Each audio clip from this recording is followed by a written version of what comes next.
Growing up, we all heard stories about heroes and villains, about power and revenge. But what if I told you about a moment that could have changed everything? A hidden encounter between two men who saw the world through very different eyes. Picture this. Erik Killmonger, his body marked with the scars of his past, moving through Africa like a shadow. He's getting ready for his big move on Wakanda, but fate has other plans. In a small village hidden by technology most people couldn't even dream of, he meets someone unexpected, Jefferson Reed, the legendary Meteor Man.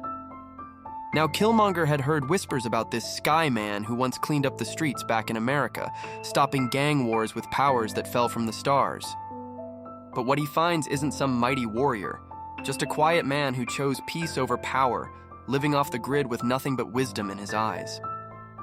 But here's where it gets interesting.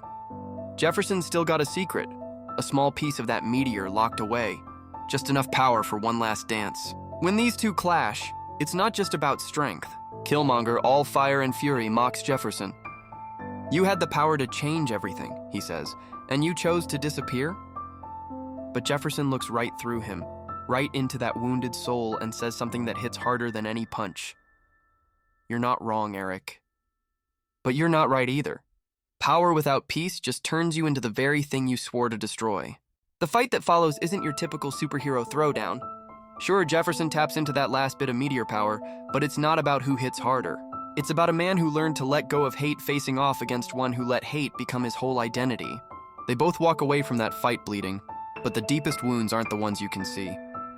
You know what's crazy?